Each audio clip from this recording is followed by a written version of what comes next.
ప్రజల సెంటిమెంట్తో ఆటలాడడం చాలా సులభం, బట్ ఆ ఆటలు ప్రమాదకరమైనటువంటిది.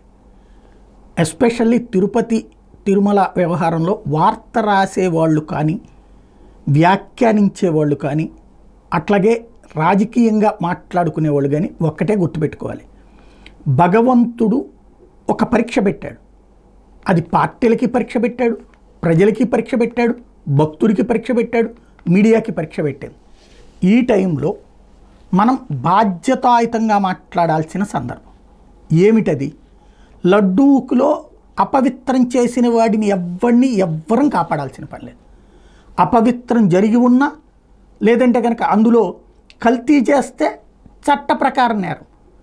జంతు నూనెలు కలిపితే రాక్షసత్వం, కుట్ర, దుర్మార్గం, అరాచకం. అలాంటి వాడికి ఖచ్చితంగా కఠినమైన శిక్ష పడుతుంది, పడి తీరాల. తప్పు చేసిన వాడిని ఎవ్వరం కాపాడక్కర్లేదు. తప్పు జరిగిందా లేదా అన్న దాని మీద ఎవరి వాదనలు వాళ్ళవి ఉన్నాయి. కల్తీ జరిగిందన్నటువంటి మాట వాస్తవం. ఆ కల్తీ జరిగిందని కలిపారా లేదా అన్నాడు. కల్తీ జరిగిందని వెనక్కి తిప్పి పంపడం, కలపడం, ఈ రెండిట్లో వాదనలు అటు ఇటుగా మారినాయి. కల్తీ దాన్ని వెనక్కి పంపించేసామని ముందు చెప్పారు, ఆ తర్వాత కలిపామని చెప్పారు.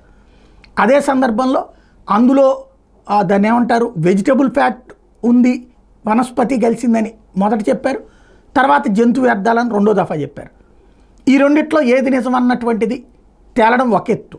ఇందులో వనస్పతి కలిసిన దాన్ని కలిపితే అది కల్తీ, అదే జంతు వ్యర్థాలు కలిపితే దుర్మార్గం, నీచత్వం, సంస్కారహీనం, పవిత్రతని భంగం కలిగించే కుట్ర.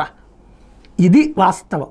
మనం దాంట్లో తేలాల్సింది అది అని కోరుకున్నంత వరకు బాగానే ఉంటుంది.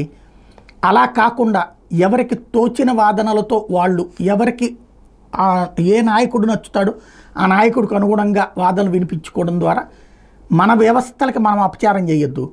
మనకి ప్రతి ఒక్కడికి కూడా భగవంతుడి మీద నమ్మకం ఉన్న ప్రతి ఒక్కడు కూడా ఆ భగవంతుడు చూస్తాడు, ఇందులో తప్పెవరు చేస్తే వాళ్ళని శిక్షిస్తారని భావిద్దాం.